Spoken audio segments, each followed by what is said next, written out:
അമ്മ എന്ത് പറയുന്നു? ഒരു മോനും ഇത്രയും അധികം കൊണ്ടുനടന്നുണ്ടാവില്ല. സത്യം പറഞ്ഞാൽ അമ്മയുടെ കാര്യം പലപ്പോഴും അത്ഭുതം തോന്നിയിട്ടുണ്ട്. കാരണം അമ്മ കോഴിക്കോട് സിറ്റി ഓട്ടോ ഡ്രൈവറാണ്. അമ്മ 25 വർഷമായിട്ട് ഓട്ടോ ഓടിക്കുന്നുണ്ട്. അമ്മ ഇത്രയും സംഭവം നമ്മളൊന്നും ഒന്നും ചെയ്യുന്നില്ല. ഞങ്ങളൊക്കെ ഒരു കാലത്ത് അതിന്റെ മുകളിലാണ് ജീവിച്ചത്. അമ്മ ഓടി കിട്ടുന്നത് കൊണ്ട് ജീവിച്ച ഒരു സമയമൊക്കെ ഉണ്ടായിട്ടുണ്ട്. ചെറിയ പണിയല്ല, നമ്മുടെ കൈയൊക്കെ കണ്ട നമുക്ക് ടെൻഷനാവും. പ്രണയം എവിടെ ഉണ്ടോ, കാമുകനുണ്ടോ അവിടെ പൈങ്കിളിയും ക്രിഞ്ചും പഞ്ചാരൊക്കെ ഉണ്ടാവും. കൂടെ ലുക്മാനും ഉണ്ടാവും. അധികം പണിയെടുക്കേണ്ടി വന്നിട്ടില്ല. ബ്ലഡിലൊക്കെ എഴുതിയിട്ട് ലെറ്റർ ഒക്കെ കിട്ടിയിട്ടുണ്ട്. ദൃശ്യ കല്യാണം കഴിഞ്ഞ് ദുബായിൽ സെറ്റിൽഡ് ആണ്. ദൃശ്യയുടെ അനിയത്തിയാണ്. അതിന്റെ അടിയിൽ എന്തോ ഇങ്ങനെ കമന്റ് ഞാൻ കണ്ടു, കല്യാണം കഴിച്ചു.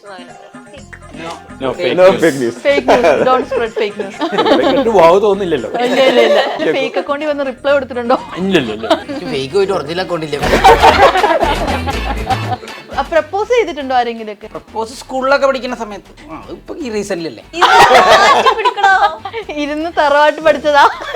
വീഡിയോയുടെ താഴെ വന്ന് കമന്റ് ഇടും, SSLC ബുക്കിന്റെ ഇതും ഡീറ്റെയിൽസും ഒക്കെ. അപ്പൊ അതിന്റെ ഞാൻ കമന്റ് ഇടും, no fake news. Make every wedding unforgettable. Joya Lucas, world's favorite jeweler. Smart phone പർച്ചേസിന് ഓക്സിജൻ നൽകുന്ന ഉറപ്പ്. ഏറ്റവും കുറഞ്ഞ വില, വമ്പിച്ച collections, best finance, cash back and exchange ഓഫറുകൾ. സ്മാർട്ട് ഫോണിന് only Oxygen. Oxygen, the smartphone expert. Hello and welcome to Moviewell media. It's me Noorjahan. And ഇന്ന് എൻ്റെ കൂടെ ഉള്ളത് അതിഭീകര കാമുകൻ എന്ന സിനിമയുടെ വിശേഷങ്ങളുമായി സിനിമാറ്റിക് ക്രൂ ആണ്. വെൽക്കം. അതിഭീകര കാമുകൻ. കാമുകൻ ഇവിടെ ഇരിക്കുകയാണ്. കാമുകനെ കണ്ടിട്ട് കുറെ നാളായല്ലോ, നമ്മൾ ഒരുമിച്ച് ഇരുന്നിട്ട് കുറച്ചായി. അപ്പൊ എന്താണ് പുതിയ വിശേഷം? പുതിയ വിശേഷം അതിഭീകര കാമുകന്റെ റിലീസ് തന്നെയാണ് ഇപ്പത്തെ എന്റെ ഏറ്റവും പുതിയ വിശേഷം. അതെ, അത് നവംബർ 14 വരെയാണ്. ഭയങ്കര എക്സൈറ്റഡ് ആണ്. ഇത് എങ്ങനെ കാമുകനായിട്ട് എങ്ങനെ ഉണ്ടാവും എന്ന് അറിയാൻ വേണ്ടിയിട്ട്. കാമുകന്റെ ഒരു ഷെയ്ഡിലോട്ട് അങ്ങനെ അധികം പോയിട്ടില്ല. എനിക്ക് തോന്നുന്നു നമ്മുടെ സുലൈഖ മൻസിലും മണവാളനായിരുന്നു. പെരുമാനിയിലൊക്കെ ചെറിയ ഷെയ്ഡ്, അങ്ങനെ കുറച്ച് ഒക്കെ ഉള്ളു. ഒരു ത്രൂ ഔട്ട് ഒരു കംപ്ലീറ്റ് കാമുകൻ പരിപാടി ഇതായിരിക്കും.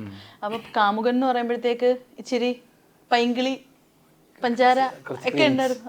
ക്രിഞ്ച്. അത് പ്രണയം എവിടെ ഉണ്ടോ, കാമുകനുണ്ടോ അവിടെ പൈങ്കിളിയും ക്രിഞ്ചും പഞ്ചാരൊക്കെ ഉണ്ടാവും. കൂടെ ലുക്മാനും ഉണ്ടാവും. എങ്ങനെ ഉണ്ടായിരുന്നു ഈ ക്രിഞ്ചത്തരവും ഒക്കെ അശ്വിൻ? അധികം പണിയെടുക്കേണ്ടി വന്നിട്ടില്ല. ജീവിച്ചാ മതിയായിരുന്നോ? അല്ലല്ല, ലുക്കുനെ ആദ്യമായിട്ടായിരിക്കും അങ്ങനെ ഒരു ഷെയ്ഡിൽ കാണുന്നത്. എല്ലാവരും നമ്മളാണെങ്കിൽ പോലും ഇവര് അത് അറിഞ്ഞു തന്നെയായിരിക്കും കാസ്റ്റ് ചെയ്തിരിക്കുന്നത്. കാരണം നമ്മൾക്ക് എല്ലാവർക്കും ലുക്ക് എന്ന് പറഞ്ഞാൽ നല്ല ഫൈറ്റ്, നല്ല ഇടി, തിയേറ്ററിൽ കാണിക്കുമ്പോൾ ഒരു മാസ് പരിപാടി, ഇങ്ങനത്തെ അതിൽ നിന്ന് ടോട്ടലി ഡിഫറെന്റ് ആയിട്ടുള്ള ഒരു പരിപാടിയാണ്. അതെ, ലുക്കിന്റെ ഒരു വേറൊരു നമ്മൾ കാണാത്തൊരു സുട്ടുണ്ട്. അതിന്റെ ഒരു ശ്രമം മാത്രമാണ്. ബാക്കിയൊക്കെ ആളുകൾ ഈ കാര്യമായിട്ട് ചെയ്തേ. അതെ, നന്നായി ശ്രമിച്ചിരിക്കുന്നു. ശരിക്കും നമ്മള് പല ഷെയ്ഡ്സിലും ലുക്മാനെ കണ്ടിട്ടുണ്ട്. കുറച്ചുകൂടെ തല്ലുമാലയിലൊക്കെ മറ്റേ മാസ് ആള്, എപ്പോഴും കുറച്ച് സീരിയസ് ആയിട്ടുള്ള ടഫ് ഗൈ ആയിട്ട് നമ്മൾ കണ്ടിട്ടുള്ളത്. അപ്പൊ ടഫ് ഗൈനെ ഇത്രയും പഞ്ചാരക്കുട്ടനായിട്ട് ചൂസ് ചെയ്യാനായിട്ടുള്ള കാരണം എന്താ? അതാണല്ലോ നമ്മൾ ഒരാൾ ഒരു കാര്യം കണ്ടിന്യൂസ്ലി ചെയ്യണത് നമ്മൾ ബ്രേക്ക് ചെയ്ത് വേറൊരു സെഗ്മെന്റിലേക്ക് പോകുമ്പോഴാണ് അത് കാണാൻ കുറച്ചുകൂടി രസം ഉണ്ടാവുക. നമ്മൾ കണ്ടത് തന്നെ വീണ്ടും വീണ്ടും കാണാന്നല്ലാണ്ട് ഒരു പുതിയ ട്രീറ്റ് എല്ലാവർക്കും കൊടുക്കാന്നുള്ള ഒരു ഉദ്ദേശമാണ് നമ്മളത് ചെയ്തിട്ടുള്ളത്. ശരിക്കും ആഗ്രഹിച്ചിരുന്നോ ഇങ്ങനെ ഒന്ന് ട്രാക്ക് മാറ്റണം എന്നൊക്കെ, ഒരു വെറൈറ്റി സംഭവം എന്ന് വിചാരിച്ചിട്ടുണ്ടായിരുന്നോ? അങ്ങനെ ഫോഴ്സ്ഫുള്ളി അങ്ങനെ ട്രാക്ക് മാറ്റണം എന്നല്ല, പക്ഷെ ഇതൊക്കെ നമ്മൾ ആഗ്രഹിച്ചതാണ്. സിനിമ സ്വപ്നം കാണുമ്പോഴും സിനിമ അഭിനയിക്കണം, ആക്ടർ ആവണം എന്നൊക്കെ നമ്മൾ ആഗ്രഹിക്കുമ്പോൾ നമ്മൾ കണ്ടിരുന്നതാണ് ഈ പ്രണയം, മാസ്, ഫൈറ്റ്. ഇതൊക്കെ നമ്മൾ ഫസ്റ്റ് സിനിമയെ കുറിച്ച് ആലോചിക്കുമ്പോൾ നമ്മുടെ മനസ്സിൽ വരുന്നതാണല്ലോ. അതെങ്ങനെയായിരിക്കും ഞാൻ ചെയ്യുമ്പോൾ. അപ്പോൾ ഫൈറ്റും കുറച്ച് ചെയ്തു. അപ്പൊ ഇങ്ങനത്തെ ഒരു കംപ്ലീറ്റ് ഒരു പ്രണയപ്പടം വന്നപ്പോ എന്നാ അതൊരു ആഗ്രഹമായിരുന്നല്ലോ, ട്രൈ ചെയ്ത് നോക്കാം. പിന്നെ അത് അങ്ങനെ കാണാൻ എനിക്ക് ആഗ്രഹമുണ്ട്, അങ്ങനത്തെ സിനിമകള്. അത് ആളുകൾക്കും അങ്ങനെ ആഗ്രഹം ഉണ്ടാവും എന്നുള്ള ഒരു പ്രതീക്ഷയിലാണ് നമ്മളിത് ചെയ്ത് നോക്കിയിട്ടുള്ളത്. ദൃശ്യനെ ട്രെയിലറിൽ കണ്ടപ്പോ തന്നെ ഫുള്ള് കമന്റ്സ്, ഈ കൊച്ചിനൊരു മാറ്റം ഇല്ലല്ലോ, അതേപോലെ തന്നെ ഉണ്ടല്ലോ. അങ്ങനെയായിരുന്നു ഏറ്റവും കൂടുതൽ കമന്റ്സ് വന്നത്.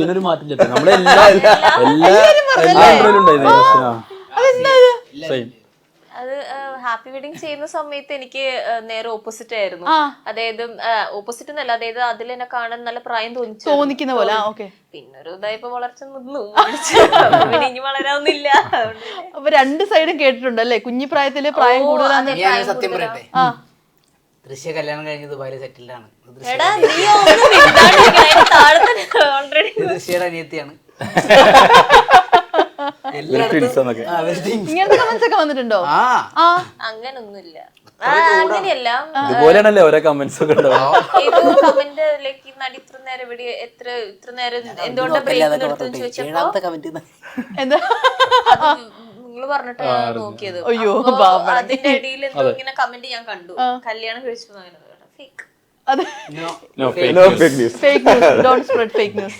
ഇതുപോലെ ഒരു കമന്റ് കണ്ട് ഞാൻ ഈ ട്രെയിലർ കണ്ട് ചിരിച്ചു പോയത്. ഒരാൾ കമന്റ് ഇട്ട് ഈ കൊച്ചു എത്ര നാളെ എവിടെ ആയിരുന്നു, അപ്പൊ പറഞ്ഞു അതിന്റെ വീട്ടിലായിരിക്കും. പിന്നെ ചോദിക്കുന്നത് അല്ല, അത് നല്ല റീപ്ലൈ. അത് അങ്ങനെ കൊറേ ഇത്. ശരിക്കും ഈ ട്രെയിലറിനൊക്കെ കമന്റ്സ് വായിക്കാനൊക്കെ ടൈം കിട്ടാറുണ്ടോ? അല്ല, സമയമൊക്കെ ഇഷ്ടം പോലെ ഉണ്ട്. നമ്മൾ നോക്കുമല്ലോ, ചിലപ്പോഴൊക്കെ നോക്കും. നമ്മുടെ ആദ്യം സിനിമയുടെ തുടക്കല്ലേ അതൊക്കെ. പിന്നെ കമന്റ്സ് ഒരു പരിധിയിലപ്പുറം നമ്മൾ എന്റർടൈൻ നമ്മള് നോക്കാറില്ല. ഇല്ല. ഈ ലുക്മാനെ പറ്റിയിട്ട് വായിച്ച ഒരു കമന്റ്സ് കണ്ടിട്ട് ഏറ്റവും കൂടുതൽ ഞാൻ എപ്പോഴും ഇതൊക്കെ എന്ന് പറഞ്ഞ് ഞെട്ടിയിട്ടുള്ള ഒരു ന്യൂസോ കമന്റോ ഉണ്ടോ? ഞെട്ടിട്ടൊന്നുമില്ല. ഞാൻ എന്താന്ന് വെച്ചാൽ ഈ കമന്റ്സിന് അത്ര ഒരു പരിധിയിലപ്പുറം നമ്മളറിയാത്ത ആളുകൾ അവരെ ഏതോ ഒരു ഒറ്റ ആ സമയത്ത് തോന്നുന്ന ഒരു വികാരത്തില് അവരുടെ സിറ്റുവേഷനിൽ ഒറ്റ ഒരു സെക്കൻഡ് തോന്നുന്നതിൽ എഴുതുന്നതാണ്. അത് വെച്ചിട്ട് ഞാൻ ഒന്നും ഓവർ എക്സൈറ്റഡ് ആവാറില്ല, എൻ്റെ ഒരു തീരുമാനങ്ങൾ മാറ്റാറില്ല.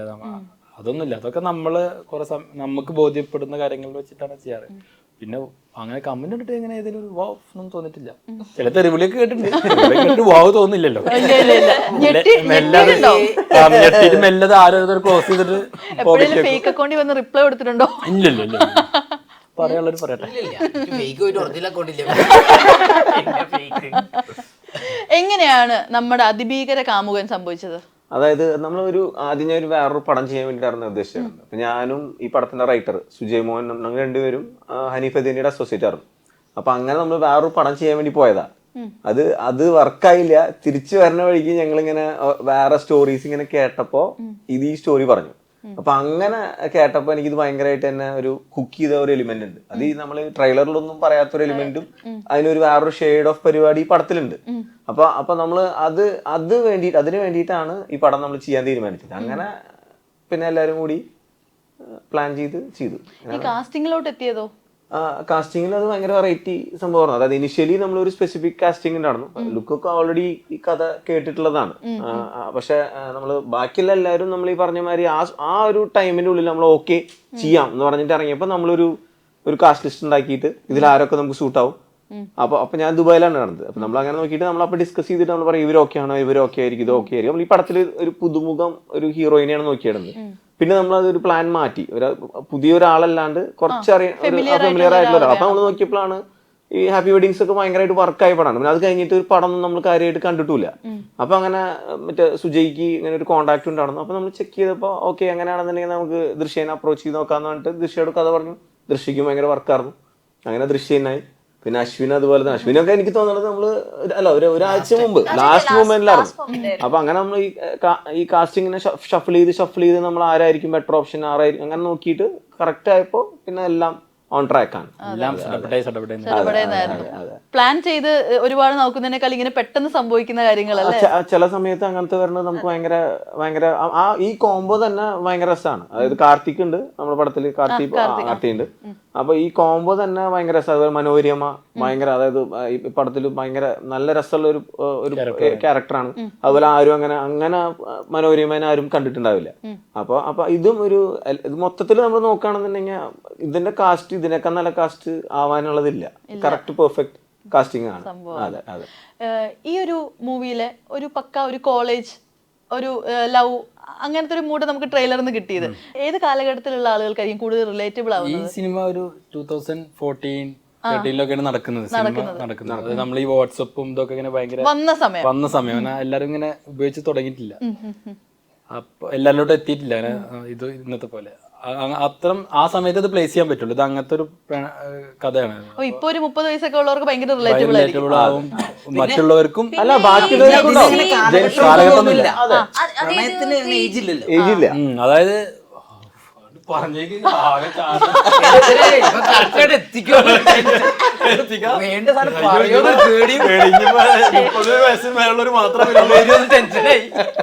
അങ്ങനെയല്ല, പ്രണയത്തിന് കാലഘട്ടമില്ലല്ലോ. ഇല്ല പ്രണയം, അതുകൊണ്ട് ഇത് അങ്ങനത്തെ പ്രണയം മാത്രല്ല, ഇത് പല ഇമോഷൻസും ഇതില് ചർച്ച ചെയ്യുന്നുണ്ട്. അത് ഞാൻ പറഞ്ഞു, ഇത് ട്രെയിലറിൽ കാണാത്ത, ട്രെയിലർ എന്ന് പറയുന്നത് നമ്മൾ ഒരു ജസ്റ്റ് ഒരു ഇത് വരുന്നുണ്ട് എന്നുള്ള അലേർട്ട് തരാൻ വേണ്ടിയിട്ടുള്ള ഒരു പരിപാടിയാണ്. പക്ഷെ ഇതിന് ഇതല്ലാണ്ട് കുറെ ഷെയ്ഡ്സ് ഉണ്ട്. അത് നമ്മൾ പടം കാണുമ്പോൾ ക്ലിയർ ആയിട്ട് ഓരോരുത്തർക്കും ഉണ്ട്. അതായത് ഈ ഇരിക്കുന്ന ഓരോരുത്തർക്കും അവർക്ക് വേറൊരു ഒരു സൈഡ് ഉണ്ട്. ആ സൈഡ് നമ്മൾ പടം കാണുമ്പോൾ കറക്റ്റ് ആയിട്ട് മനസ്സിലാവും. ദൃശ്യക്ക് ഒരുപാട് പ്രപ്പോസൽസ് ഒക്കെ കിട്ടിയിട്ടുണ്ടായിരിക്കുമല്ലോ? ഇല്ല, കള്ളം ഇല്ല, കുറെ ഉണ്ടെന്ന്. അങ്ങനെ എന്നാലും ഒരു അൺഫോർഗറ്റബിൾ ആയിട്ടുള്ള ഒരു പ്രപ്പോസൽ ഏതായിരിക്കും? എന്നാലും ഇൻസ്റ്റയിലൊക്കെ വന്നിട്ട് ഇങ്ങനെ ഹാപ്പി വെഡിങ് ഒക്കെ കഴിഞ്ഞിട്ടായാലും ഒത്തിരി പേരൊക്കെ മെസ്സേജ് ഒക്കെ അയക്കുമായിരിക്കുമല്ലോ. നോക്കാൻ തുടങ്ങി ഞാനിങ്ങനെ കണ്ടിട്ടുണ്ട് കുറെ ആക്ട്രസസ് ഒക്കെ പറയുന്നത് സ്ഥിരമായിട്ട് വന്ന് അവരുടെ വീട്ടിലെ സാധനങ്ങളുടെ ലിസ്റ്റ് വരെ DM-ൽ ഇടുന്ന ആളുകളുണ്ടെന്ന്. കടയിലൊക്കെ അങ്ങനത്തെ മെസ്സേജസ് കുറച്ച് വരാറുണ്ട്. ആണോ? അത് പക്ഷെ കണ്ടോ, ഞാൻ പറഞ്ഞില്ലേ. അങ്ങനെ കൊടുക്കാറില്ല. എന്നാലും ഏറ്റവും വിയേർഡായിട്ട് ഫീൽ ചെയ്ത് തരണോ ഏതായിരിക്കും? അങ്ങനെ ഇരിക്കാൻ കുറച്ച് കൂടുതൽ ടോപ്പിക് ചേഞ്ച് ആയി പോകും. Proposal under water. അത് ഞാൻ വേറൊരു സോണിലായി ഇപ്പൊ പറഞ്ഞു പോയത്. എന്നാലും ഒരു വിയേർഡ് ആയിട്ടുള്ള ഒരു മെസ്സേജ് എങ്കിലും ഉണ്ടാവുമല്ലോ എപ്പോഴും. ഉത്തരം പറയും, മേജർ കണ്ടന്റ് ആണ്. അതെ അതെ, തമ്മിൽ കൊടുക്കണ്ടേ? ദൃശ്യക്ക് കിട്ടിയ വിയേർഡ് മെസ്സേജ് കൊറേ കിട്ടിയിട്ടുണ്ട്. പക്ഷെ പൊതു സ്ഥലത്ത് സഭയിൽ പറയാൻ പറ്റില്ല.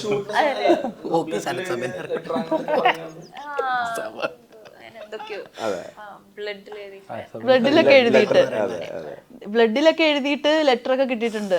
അത് അങ്ങനെ ചെക്ക് ചെയ്ത് നോക്കിയാൽ എപ്പോഴെങ്കിലും ബ്ലഡിൽ എഴുതിയ ലെറ്റർ ആർക്കെങ്കിലും കൊടുത്തിട്ടുണ്ടോ? ഇല്ലില്ല. ആകെ ചിക്കൻ വാങ്ങാൻ വേണ്ടി കടയിൽ പോകുമ്പോ ബ്ലഡ് അതിലല്ലേ തലറങ്ങും ഇതിലേക്ക് ഇടുമ്പോ. പ്രപ്പോസ് ചെയ്തിട്ടുണ്ടോ ആരെങ്കിലും ഒക്കെ? പ്രപ്പോസ് സ്കൂളിലൊക്കെ പഠിക്കുന്ന സമയത്ത് അതേ ഉള്ളൂ. ഇപ്പൊ ഈ റീസെന്റിലല്ലേ. ഏത് സ്കൂൾ? എന്റെ വീടിന്റെ സ്കൂളുണ്ടോ? ഇരുന്ന് തറവാട്ട് പഠിച്ചതാ. എല്ലാ ഇന്റർവ്യൂലും പറഞ്ഞിട്ടുണ്ട്. അല്ല, ഞങ്ങൾ പിന്നെ നമ്മുടെ ലൈവായിട്ടുള്ള കാര്യമല്ലേ പറയണ്ടേ. അതും പറഞ്ഞിട്ട് ആ മുഖത്തൊക്കെ നോക്കി സ്കൂളിൽ അടുത്തല്ലേ.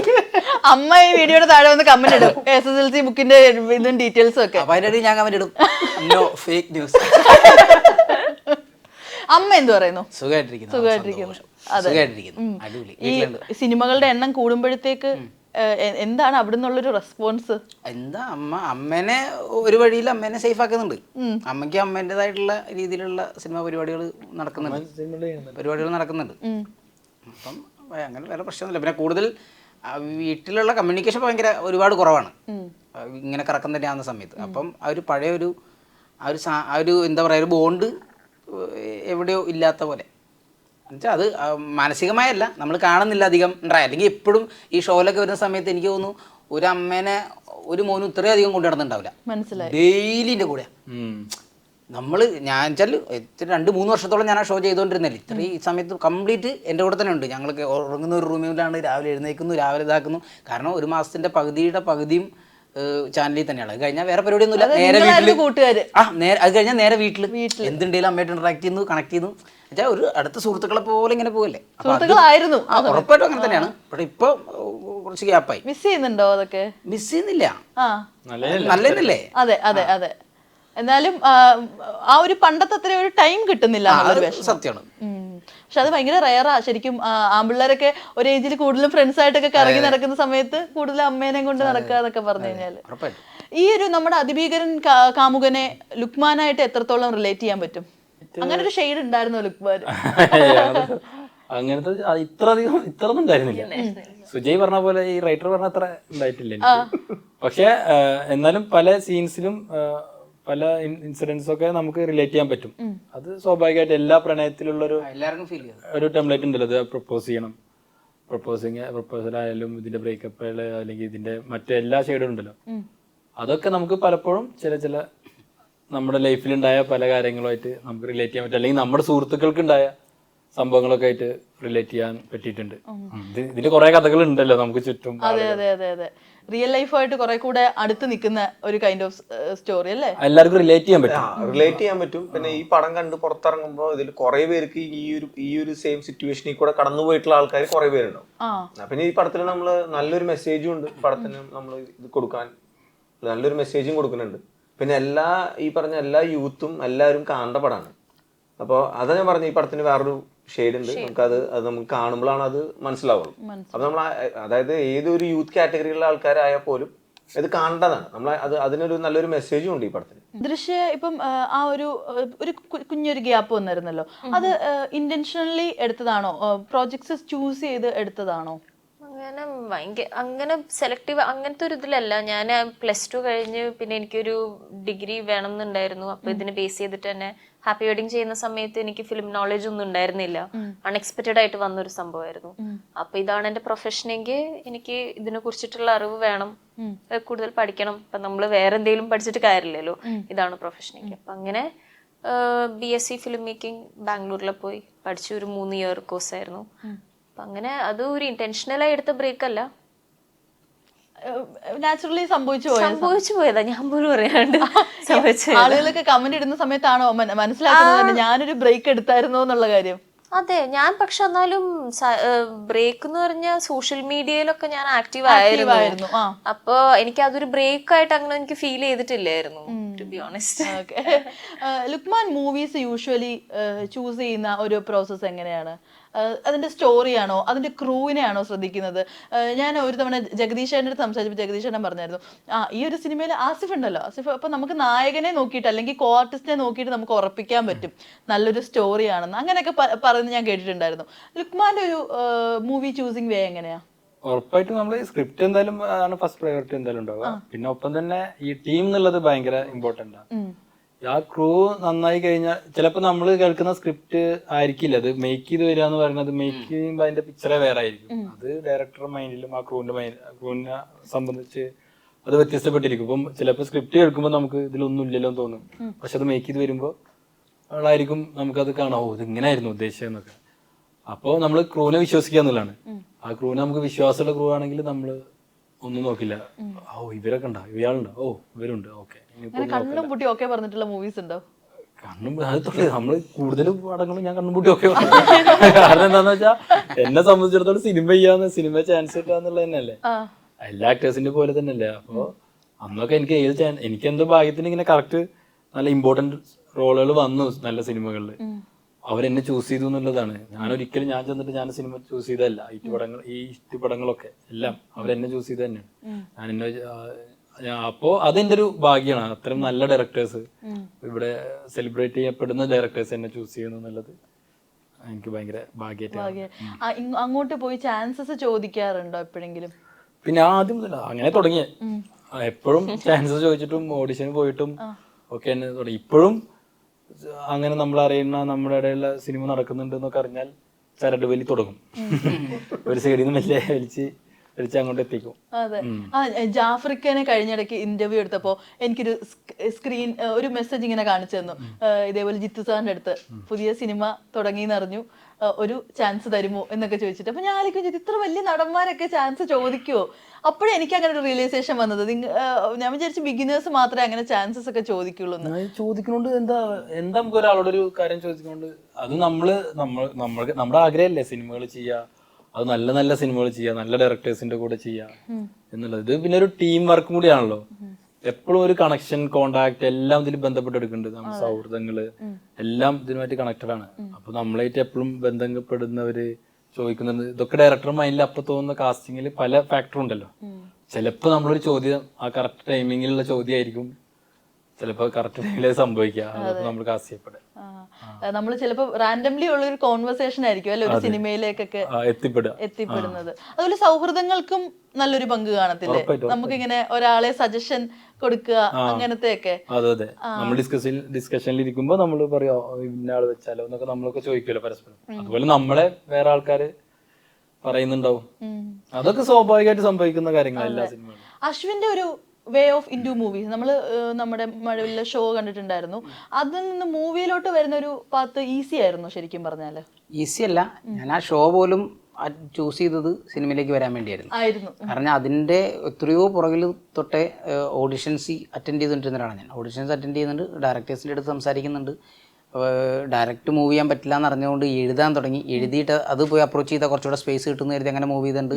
ഇങ്ങനെയുള്ളൊരു ഇങ്ങനെ പോയിക്കൊണ്ടിരിക്കുന്ന സമയത്താണ്, വീട്ടിലൊക്കെ ഭയങ്കര പ്രശ്നങ്ങൾ നടന്നുകൊണ്ടിരിക്കുന്ന സമയത്താണ് ഈ ബമ്പർ ചിരിയുടേത് വരുന്നത്. അപ്പം ചിലത് നമ്മൾ എത്ര ശ്രമിച്ചാലും, നമ്മൾ ഉറപ്പായിട്ട് ശ്രമിക്കണം, എത്ര ശ്രമിച്ചാലും ചിലതിന് അതിൻ്റേതായൊരു സമയമുണ്ട്.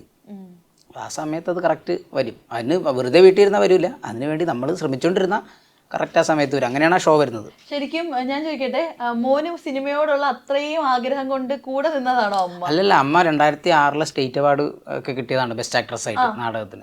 അമ്മ ചെറുതൊട്ട് നാടകങ്ങളും പരിഷത്തിന്റെ പ്ലേകളൊക്കെ ആയിട്ട് പോകണം. അപ്പം അമ്മയുടെ കൂടെ നാടകത്തിന്റെ ക്യാമ്പുകളിലൊക്കെ ഞാൻ 2ാം ക്ലാസ്സിൽ 3ാം ക്ലാസ്സിൽ പഠിക്കുമ്പോൾ ഞാനാ പോവാം അമ്മേൻ്റെ കൂടെ. ക്യാമ്പിൽ സ്റ്റേ ക്യാമ്പിലൊക്കെ പോയി നിൽക്കും. അപ്പോൾ 5ാം ക്ലാസ് 6ാം ക്ലാസ് തൊട്ടൊക്കെ ഞാൻ നാടകങ്ങൾ കളിക്കും. സ്ട്രീറ്റിലെ തെരുവ് നാടകങ്ങൾ ഒറ്റയ്ക്ക് കളിക്കും. അല്ലാതെ 6 7 പഠിക്കുമ്പോൾ എനിക്ക് ബെസ്റ്റ് ആക്ടറെ കിട്ടിയിട്ടുണ്ട്. സബ് ജില്ലയിൽ നാടകങ്ങൾ കളിക്കും. ഇത് നമ്മൾ തന്നെ എഴുതാനിരിക്കും, നമ്മൾ തന്നെ അങ്ങനെ ചെയ്യും. അത് അമ്മ പോകുന്നത് കണ്ട് അമ്മയുടെ അടുത്തുള്ള ഒരു ഇഷ്ടം കൊണ്ടും പിന്നെ ഫാമിലിയിൽ മൊത്തത്തിൽ അങ്ങനെ ഒരു കണക്ഷൻ കിടപ്പുണ്ട് കലാപരമായിട്ട്. ഈ നാടകമൊക്കെ ചെയ്യുന്ന സമയത്ത് കുറച്ചുകൂടി സീരിയസ് റോൾസ് ഒക്കെ ആയിരുന്നു. ഉറപ്പായിട്ടും. അതിന്ന് ഈ കോമഡിയിലോട്ടുള്ള ഒരു മാറ്റം എങ്ങനെയായിരുന്നു?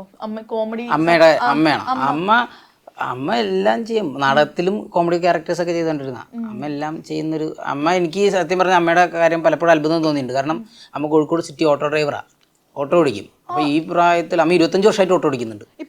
ഇപ്പോൾ ഈ റീസെൻ്റ്ലി പോയിക്കൊണ്ടിരിക്കുന്നുണ്ട്. അപ്പോൾ 25 വർഷമായിട്ട് അമ്മ ഓട്ടോ ഓടിക്കുന്നുണ്ട്. അപ്പോൾ അതിൻ്റെ ഇടയ്ക്ക് നമ്മുടെ കലാപരമായി സ്ട്രഗിൾ ചെയ്യുന്നുണ്ട്. അപ്പോൾ എല്ലാ രീതിയിലും അമ്മ ഭയങ്കര, നമ്മൾ കോഴിക്കോട് പഞ്ചായത്ത് മെമ്പറൊക്കെ ആയിരുന്നു അമ്മ. എല്ലാ പരിപാടിയും ഉണ്ട്. ഹെവി ലൈസൻസ് ഉള്ള ആളാണ് അമ്മ. ഹെവി ലൈസൻസിലാണ്. ഞാൻ 7ാം ക്ലാസ്സിൽ പഠിക്കുമ്പോൾ ഞാൻ പഠിക്കുന്ന സ്കൂളിൻ്റെ താഴത്തെ റോട്ടിൽ കൂടെ അമ്മയാണ് മിനി ബസ് ഓടിക്കുക, ആളുകളെയും വെച്ചിട്ട്. എന്നിട്ട് ഞങ്ങൾ കുട്ടികളെല്ലാവരും കൂടെ 7ാം ക്ലാസ്സിൽ പഠിക്കുമ്പോൾ ഗ്രൗണ്ടിൽ വന്ന് നിൽക്കും. എന്നിട്ട് താഴേക്ക് നോക്കുമ്പോൾ അമ്മയാണ് അവിടുത്തെ കുട്ടി ബസ് ഓടിക്കുക. അപ്പം അമ്മ ഭയങ്കര ഒരു പ്രൗഡ് ക്യാരക്ടറാണ്. നിങ്ങളിപ്പോഴാണോ അറിഞ്ഞത്? എനിക്ക് ബാക്കി ഡീറ്റെയിൽസ് ഒക്കെ പറയണ്ടല്ലേ, ഈ അമ്മ ഇത്ര ഒരു സംഭവം അല്ല, ഇത് ഞാൻ പലയിടത്തും മുമ്പ് പറഞ്ഞിട്ടുണ്ട്. അതാണ് പിന്നെ അമ്മ അതൊന്നും ആർക്കും അറിയില്ല. ഒരു സമയത്ത് തന്നെയായിരുന്നേ പറയുന്നത്. ഞാനേ ശരിക്കും പറഞ്ഞാല് നമ്മൾ ഈ ഷോയില് കാണുന്ന മോന്റെ കൂടെ നിൽക്കുന്ന ഒരു ഒരു അമ്മ പാവം തന്നെയാണ്. പക്ഷേ സ്റ്റിൽ അമ്മ പാവമല്ലെന്നല്ല, അമ്മ പാവം തന്നെയാണ്. പക്ഷെ ഇത്രയും സ്ട്രോങ് ഒരു നമ്മളൊന്നും ഒന്നും ചെയ്യുന്നില്ല. അല്ല, അമ്മ ഒന്ന് സർവൈവ് ചെയ്ത് മുന്നോട്ട് വരാൻ നന്നായി ശ്രമിക്കുന്നുണ്ട്. ഞാൻ ഭാവിയിൽ എപ്പോഴെങ്കിലും ഞാൻ സെൽഫായിട്ടൊക്കെ ഒരു പരിപാടിയൊക്കെ ചെയ്യുമ്പം അമ്മേനെ ഭയങ്കര സ്ട്രോങ് ആയിട്ട് മുന്നോട്ട് കൊണ്ടുവരാൻ ആഗ്രഹിക്കുന്നവരാണ്. ഉറപ്പായിട്ട് കൊണ്ടുവരാൻ ആഗ്രഹിക്കുന്നവരാണ്. അതെ, ശരിക്കും ഇപ്പോഴും ഓട്ടോ അവിടെ അല്ല, അമ്മ ഇപ്പൊ ചെറിയ ചെറിയ പരിപാടികൾ ചെയ്യുന്നുണ്ട്. പക്ഷെ അത് ഭയങ്കരമായിട്ട് ബെറ്റർ ആയിട്ടുള്ള പരിപാടികളിലേക്ക് വരും ഉറപ്പായിട്ടും. എന്നാലുവേ അല്ല, ഞാനുണ്ടല്ലോ. മക്കൾ എത്ര പേരെ ഇരിക്കുന്നത്. അപ്പൊ എന്നാലേ പക്ഷെ സ്റ്റിൽ ആ ഓട്ടോ ഇപ്പോഴും ഓടിക്കുന്നുണ്ടെന്ന് പറഞ്ഞു കഴിഞ്ഞാല് ചെറിയ കാര്യമല്ല. അല്ല, അമ്മയ്ക്ക് അത് അങ്ങനെ പെട്ടെന്ന് വിടാനും പറ്റില്ലേ. കാരണം ഞങ്ങളൊക്കെ ഒരു കാലത്ത് അതിന്റെ മുകളിലാണ് ജീവിച്ചത്. അമ്മ ഓടി കിട്ടുന്നത് കൊണ്ട് ജീവിച്ചൊരു സമയമൊക്കെ ഉണ്ടായിട്ടുണ്ട്. ഈ 25 വർഷം കണ്ടിന്യൂസ് അമ്മ ഓടിക്കാന്ന് പറഞ്ഞാൽ ആലോചിക്ക്, ചെറിയ പണിയല്ല. നമ്മുടെ കൈയൊക്കെ കണ്ടാൽ നമുക്ക് ടെൻഷനാവും. അത്രയും കാലങ്ങളായിട്ട് ഇത് ഓടിച്ചോണ്ടിരിക്കല്ലേ, ഇച്ചിരി ടഫാണ്. അതൊരു വേറെ ഫീലിംഗ് ആണ്. അമ്മ മകൻ അമ്മ സ്നേഹം എന്ന് പറഞ്ഞിട്ടുണ്ടല്ലോ, അത് സംസാരിച്ചു തുടങ്ങിയാൽ അത് നമുക്ക് റീപ്ലേസ് ചെയ്യാൻ പറ്റില്ലല്ലോ അല്ലേ. ബാക്കി എന്തിനു റീപ്ലേസ് ചെയ്താലും എന്ത് ദൃശ്യം വണ്ടടിച്ചിരിക്കുന്നു. അമ്മയുടെ കാര്യം കേട്ടിട്ടില്ലേ? നമ്മൾ ആദ്യമായിട്ടാണ് കേൾക്കുന്നത്. ഞാൻ ആദ്യമായിട്ടാണ് അത് കേൾക്കണത്. ശരിക്കും ഒരു വണ്ടർ വുമൺ ആണ്. അപ്പൊ ശരിക്കും എല്ലാ അമ്മമാരും അതെ അല്ല, വേറൊരു പ്രത്യേകത, ഈ അമ്മമാർക്ക് എല്ലാവരെയും മക്കളെല്ലാവരെയും ഇഷ്ടമാണെങ്കിൽ പോലും ആൺകുട്ടികൾ കുറച്ചും കൂടെ കണക്ട് ആയി നിൽക്കുന്നത് അമ്മമാരായിട്ടായിരിക്കും. എല്ലാവരും എന്നല്ല, എന്നാലും കമ്പാരിറ്റീവ്ലി കൂടുതലും ആണുങ്ങൾ അമ്മമാരായിട്ടായിരിക്കും. അതുപോലെ പെൺകുട്ടികൾ അച്ഛന്മാരായിട്ടായിരിക്കും കൂടുതൽ കമ്മ്യൂണിക്കേഷൻ ഉണ്ടാവാം. അപ്പൊ അങ്ങനെ ഒരു അത് അതിനൊന്നും ഒരിക്കലും ഇപ്പോൾ നമ്മൾ പറയുന്നുണ്ട് പുതിയ പിള്ളേർ ജെൻസി അങ്ങനെ ഇങ്ങനെ കാറ്റഗറി പറയുന്നുണ്ട്. പക്ഷേ ഇതിന് അങ്ങനെ ഒരു കാറ്റഗറി ഇല്ല. അമ്മ ഇഷ്ടം അല്ലെങ്കിൽ അമ്മ ഒരു കമ്മ്യൂണിക്കേഷനൊന്നും ഒരിക്കലും കാലഘട്ടമില്ല. അതിന് പഴയ 90s അല്ലെങ്കിൽ 2K അങ്ങനെയൊന്നുമില്ല. അമ്മ അതൊരു എന്താ അതൊരു മിത്തോ എന്താണ് പൈതൃകോ അങ്ങനെ എന്തൊക്കെയാണത്. അപ്പം അങ്ങനെ ഒരു അത് എനിക്കിപ്പോൾ പേഴ്സണലി ഭയങ്കര കണക്ട് ആവുന്ന ഒരു സാധനമാണ്. എനിക്കൊന്നും അതിപ്പം നമ്മൾ അത് റിലേറ്റ് ചെയ്ത് ഒരു സിനിമ വന്നാൽ പോലും ഉറപ്പായിട്ട് ആളുകൾ അക്സെപ്റ്റ് ചെയ്യും. അമ്മ ഭയങ്കര സ്ട്രോങ് കണ്ടന്റ്, നല്ലൊരു സ്ട്രോങ് ആയിട്ടുള്ള ഇങ്ങനത്തെ ഒരു കഥാപാത്രം അമ്മയ്ക്ക് കിട്ടട്ടെ എന്റെ മനസ്സിൽ അങ്ങനെ പ്ലാൻ ചെയ്യോ? ആലോചിക്കാനും നമ്മളെപ്പോഴും എന്താ കാസ്റ്റിംഗിലേക്ക് വരുമ്പോ അത്രയും കാലിബറുള്ള ആളുകളൊക്കെ പെർഫോം ചെയ്യണത് കണ്ടിട്ട് നമ്മളൊക്കെ എന്തുകൊണ്ടാ പോവാത്തത് എന്നൊക്കെ നമ്മള് അതാണ് ഇത് നമ്മുടെ കയ്യിലല്ല. ആര് കുറ്റം പറയാൻ ഇത് മൊത്തത്തിൽ അങ്ങനെയാണ്ടാ. ചില കാസ്റ്റ് പോലും നമ്മൾ തീരുമാനിച്ച പോലെ നടക്കൂല. ചിലപ്പോ അവർക്ക് അവരുടെ ഡേറ്റ്സ് കാരണം ചിലപ്പോ നമുക്ക് കിട്ടണമെന്നില്ല. അപ്പൊ നമ്മൾ വേറെ റീപ്ലേസ്മെന്റ് നോക്കും. ചിലപ്പോ ആ റീപ്ലേസ്മെന്റ് ആയിരിക്കും നമ്മൾ ഞെട്ടിച്ച് കളയുന്ന പെർഫോമൻസ് നമുക്ക് കിട്ടുക. അങ്ങനെയും നമുക്ക് പലപ്പോഴും ഇത് സംഭവിക്കാറുള്ള ഒരു സംഭവമാണ്. അങ്ങനെ നമ്മുടെ പടത്തിൽ അങ്ങനെ സംഭവിച്ചിട്ടുണ്ട്. നമുക്കും ഈ പറഞ്ഞ പോലെ വന്നിട്ട് നല്ല ഹെവി ഇതാണ് നമ്മുടെ സിനിമയിലെ അമ്മയും അങ്ങനെ മാറി വന്നൊരു അമ്മയാണത്. അതും നമ്മുടെ പെർഫോമൻസ്, അമ്മയുടെ പെർഫോമൻസ് നല്ല ഹെവി പെർഫോമൻസ് ആണ്. അത് എല്ലാവരും ഭയങ്കരമായിട്ട് ഇഷ്ടപ്പെടുന്ന ഒരു പെർഫോമൻസ് ആയിരിക്കും. അതെ അതെ. അപ്പൊ എന്തായാലും എല്ലാം കൊണ്ടും ഒരു നല്ല സിനിമയാകട്ടെ ഞാൻ ഒരുപാട് ആഗ്രഹിക്കുന്നുണ്ട്. അമ്മേനോട് എന്റെ അന്വേഷണം പറയണം ഉറപ്പായിട്ടും. അപ്പൊ അമ്മ ഒരു 1-1.5 കൊല്ലം കൊണ്ട് ഇങ്ങനെ നിൽക്കുന്ന ഒരു സ്പേസിലേക്ക് ഉറപ്പായിട്ടും ചേഞ്ച് ആവുന്ന അതിനുള്ള പണിയെടുക്കുന്നുണ്ട്. അതെ, അങ്ങനെ ആവട്ടെ. പിന്നെ അശ്വിനും ഉണ്ടല്ലോ. അപ്പൊ എന്തായാലും നമ്മുടെ സിനിമ ഒരു സക്സസ്ഫുൾ മൂവി ആവട്ടെ. All the best. Smart phone പർച്ചേസിന് ഓക്സിജൻ നൽകുന്ന ഉറപ്പ്. ഏറ്റവും കുറഞ്ഞ വില, വമ്പിച്ച collections, best finance, cash back and exchange ഓഫറുകൾ. സ്മാർട്ട് ഫോണിന് only Oxygen. Oxygen, the smartphone expert. Make every wedding unforgettable. Joya Lucas, world's favorite jeweler.